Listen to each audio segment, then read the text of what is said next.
Toute personne en vie obtient exactement la même quantité de temps chaque jour. Mais c'est ce que nous faisons de ce temps qui fait la différence.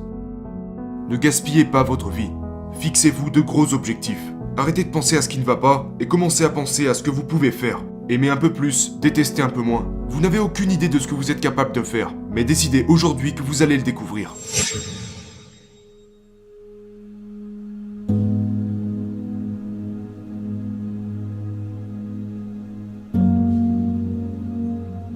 Bonjour et bienvenue. Ça, c'est le temps qui passe. Le temps est un sujet intéressant, n'est-ce pas? Je n'ai pas le temps. Il est l'heure.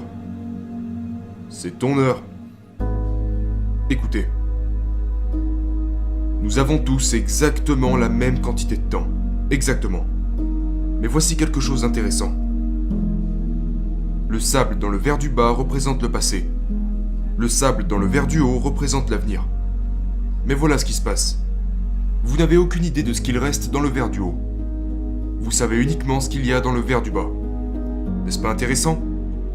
Voyez-vous? La seule chose avec laquelle nous avons quelque chose à voir est ce qui se passe ici au centre du verre. Tout le reste n'est qu'une illusion, un mythe, ce n'est pas là. Quand j'étais un petit enfant, ma grand-mère disait toujours « Je ne serai bientôt plus là, je ne serai bientôt plus là ». Mais vous savez, il me semble qu'elle a commencé à dire ça quand elle avait environ 60 ans. J'étais un petit enfant. Maintenant, à cette époque, je pensais que 60 ans, c'était vraiment vieux. Mais je n'ai plus le même avis depuis. Mais c'est ce que je pensais à l'époque. Ma grand-mère disait « Je ne serai bientôt plus là, je ne serai bientôt plus là ». Nous pensions que grand-mère ne mourrait jamais. En tout cas, on ne le voulait pas. Nous l'aimions énormément. C'était un ange. Mais elle nous a quittés à 94 ans. 94. Ça faisait 34 ans qu'elle disait qu'elle allait bientôt partir. Maintenant, aujourd'hui j'ai 85 ans, bientôt 86. Je ne sais pas combien de sable il me reste. Je sais combien de sable est ici, mais ce qui est dans le verre du bas est parti. Quand j'étais jeune, à la même époque, j'avais un ami qui s'appelait Bob Yates. Bob et moi étions comme les doigts de la main. On faisait tout ensemble. Juste deux jeunes garçons. Et Bob a eu 16 ans un peu avant moi. C'est à ce moment qu'il a obtenu son permis. Il s'était engagé sur une autoroute à Toronto dans sa petite camionnette. Et il transportait un tas de pots de peinture, environ 16 pots de peinture juste à l'arrière de son siège. Il s'est heurté contre la structure d'un pont, les pots de peinture n'étaient pas attachés et il a fini écrasé entre le pont et les pots de peinture. Comme ça, à 16 ans, mort. Il y a eu de la peinture sur la structure de ce pont pendant de très nombreuses années. Si on avait demandé à Bob, une demi-heure avant qu'il finisse contre ce pont, combien de temps il pensait lui rester, il aurait probablement répondu au moins 50 ans. Il ne lui restait même pas une demi-heure. Puis il y a ma grand-mère qui avait 60 ans et qui disait tout le temps qu'elle nous quitterait bientôt alors qu'il lui restait 34 ans à vivre. Bob a 16 ans. Terminé. La vérité est que nous ne savons pas combien de temps il nous reste. Mais nous savons que nous sommes ici, et la seule chose que nous avons vraiment est ce qui se trouve ici, juste au centre. Maintenant. Si nous voulons profiter davantage de la vie, nous devons faire tout notre possible. Maintenant. On ne doit pas dire « Eh bien, plus tard je le ferai ». Ou alors ne nous plaignons pas de ce qui ne s'est pas produit dans le passé. Voyez-vous, j'ai des sabliers autour de moi en permanence. J'en ai 2 ou 3 par ici, et il y en a un autre quelque part par là-bas. Et cela me rappelle que tout ce que j'ai vraiment, c'est maintenant. Je veux être aussi efficace que possible. J'ai eu de nombreux mentors dans ma vie. Napoleon Hill étant l'un des plus grands.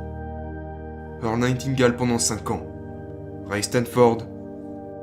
Le docteur McFarland. Ken McFarland était un homme phénoménal.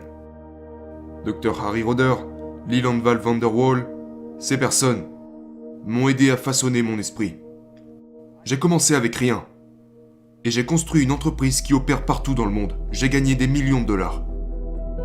Et j'en suis arrivé à la conclusion que vous et moi sommes capables de faire tout ce que nous pouvons voir. Si nous pouvons le voir dans notre tête, nous pouvons le tenir dans notre main.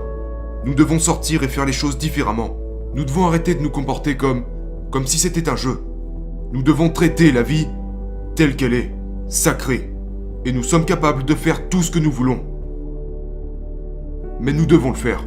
Ça n'arrivera pas tout seul. Vous voyez, je pense qu'il est très important de se concentrer sur cela. Concentrez-vous sur le présent parce que c'est tout ce que vous avez. Il n'y a pas de passé, il n'y a pas de futur. Maintenant, c'est tout. Quand le sable est parti, il est parti. Maintenant, vous pouvez voir qu'il y a plus de sable dans le verre du bas que dans le verre du haut. Boum, je peux le retourner. Maintenant, j'ai plus de sable dans le verre du haut que dans le verre du bas. Vous ne pouvez pas faire ça avec votre vie. Je peux le faire avec un sablier. Je ne peux pas le faire avec ma vie.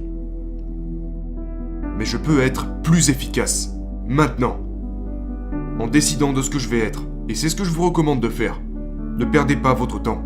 Toute personne en vie obtient exactement la même quantité de temps chaque jour. Mais c'est ce que nous faisons de ce temps qui fait la différence. Ne gaspillez pas votre vie. Fixez-vous de gros objectifs. Arrêtez de penser à ce qui ne va pas et commencez à penser à ce que vous pouvez faire. Aimez un peu plus, détestez un peu moins. Vous n'avez aucune idée de ce que vous êtes capable de faire, mais décidez aujourd'hui que vous allez le découvrir. C'était Bob Proctor. Merci.